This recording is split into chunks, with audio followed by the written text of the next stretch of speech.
Okay, so your Fallout 3 isn't working. There's going to be two reasons as to why your Fallout 3 isn't working. The first of reasons is .ini problems.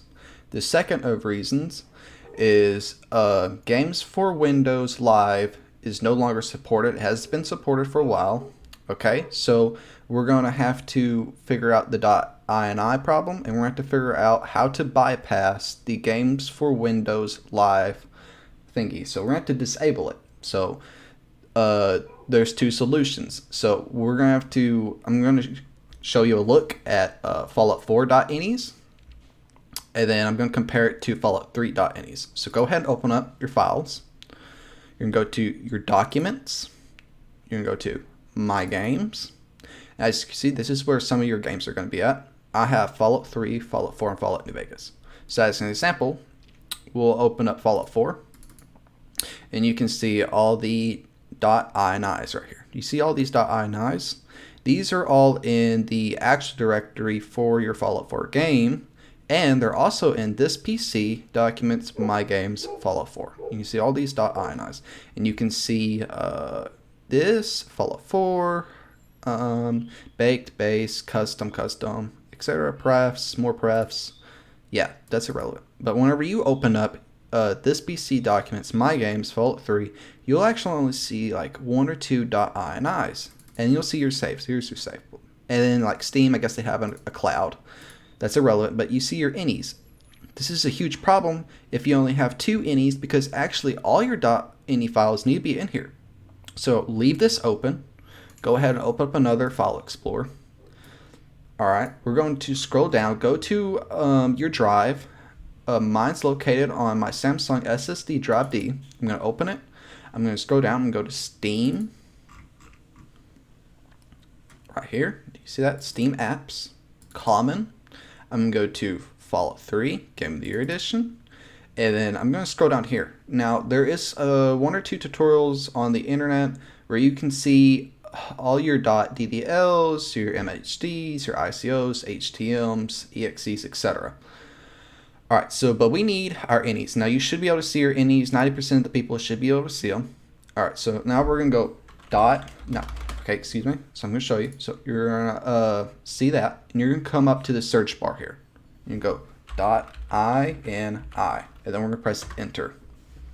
Alright, now this should show you all of your ini files. So here's the amount of ini files that should be in here that isn't. There should be one or two in here, and then these need to be in there. So this is 1, 2, 3, 4, 5, 6. That's 6 ini files that are missing. So Fallout 3 shouldn't even technically run at all. Alright, so even if Games for Windows Live was working, it shouldn't even load. What you're going to do is you're going to do a left click, and you're going to highlight all these ini files. Do not drag them. Don't do that. You want to do Control C, and then you're going to click over here, and this PC documents, my games, Fallout 3. You're going to go Control V. Alright, so now you're going to have all these ini files in here. You should have like 2 or 3 plus all these other ones. Alright, so we can go ahead and close this. We can close this.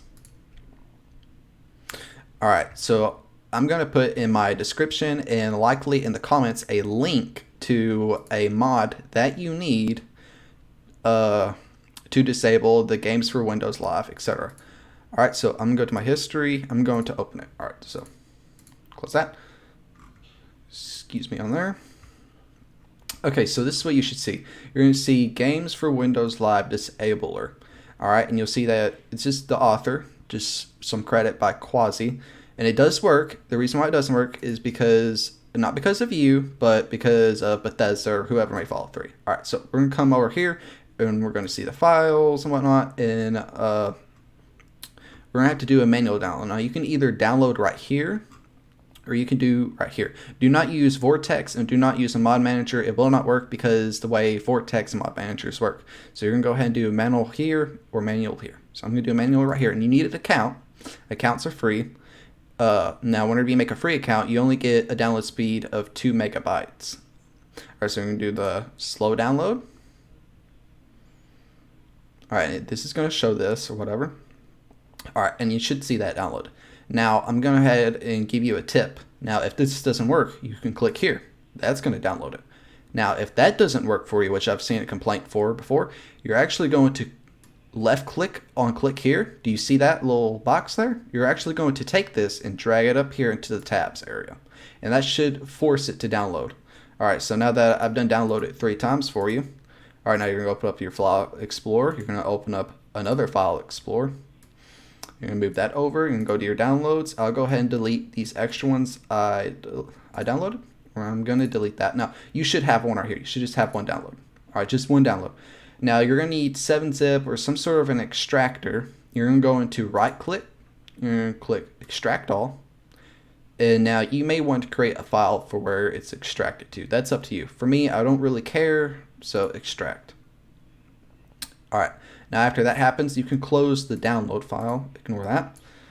And then you're going to actually, you don't necessarily have to, but I would suggest it. Go to your Fallout 3 where it's downloaded. So mine's Samsung SSD drive.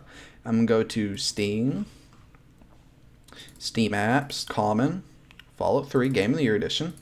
Alright, and we're actually just either going to drag this, that's up to you, or you can just copy it. I'm just going to do a copy and paste. So Control C, and then come over here into this white. I'm going to do Control V. And then as you can see, it says Game for Windows Live Disabler.exe. Now, I'm going to run it through here.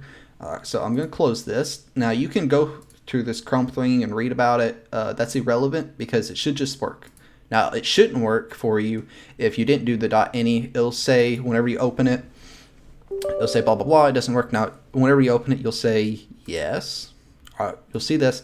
Now, you may get a message if you didn't do what I told you to do. Now, if you moved all your .inis, this should pop up. Now, if this right here pops up, good. Alright, so now what you're going to click on is Disable G4WL. Games, Windows Live. Alright. And then you're going to click Disable. And then you're going to come over here, and if you have the DLCs downloaded, you're going to do Move DLCs. It says Move all DLCs out of the hidden G4WL folder and put them into your Fallout 3 folder. Alright, so you're going to click that too if you want that, and you're going to leave that running. Alright, so you're going to open up your Fallout 3. Now, what you should do though, before you do all that, I'll actually go ahead and close it. What you're going to do, so you're going to open up Fallout 3, the launcher. You're going to let it run. You're going to click play and let it crash, or you're going to click exit. Now you're actually going to reopen that Games for Windows Live Disabler. And click yes. And you're going to, like I done said, you're going to click disable and move DLCs. And it may take a second to move DLCs. Alright, now go ahead and open up falloutlauncher.exe. Yes, and I'll go ahead and close this file. Now the only 2 things that I have open is this mod that we've downloaded, and I have Fallout 3 open. Now, if you go back and watch, what we did is we compared Fallout 3 to Fallout 4. Fallout 4 had all its ini files. Fallout 3 did not have all of its ini files in documents, mygames, and etc. So it only had 1 or 2 ini files. You need to move all your ini files from your Fallout 3 directory into that documents area. Alright, so after you do that and you download this and you run Fallout 3 first, either let it crash or you click exit, and then you come back over and you run Games for Windows Live Disabler. You click Disable G4WL and then disable it. And you also move your DLCs and you leave it running. And you open up the Fallout 3 launcher and you click play. And it should run.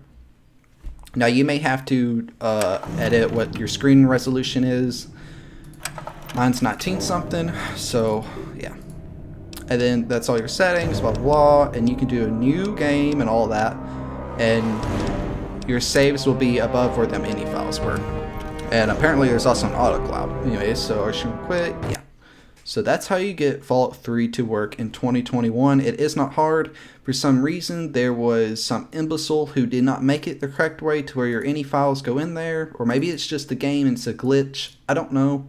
But in your documents, they're supposed to be, like I said, compared to Fallout 4 and New Vegas, you can see all these ini files are in here. Even a text file is in here. Maybe that's just my crap. Anyways, you can see all its ini files, which are supposed to be in there. But for some reason, for everyone else, and me included, there's only 1 or 2 ini files. You actually need all of them in here. In this PC, documents mygames Fallout 3. And that's it. And then you need to download the mod to disable blah blah, and that's how you solve those 2 issues. Thank you for watching my video, and hope your Fallout 3 works, and I hope you guys have a great time. See you.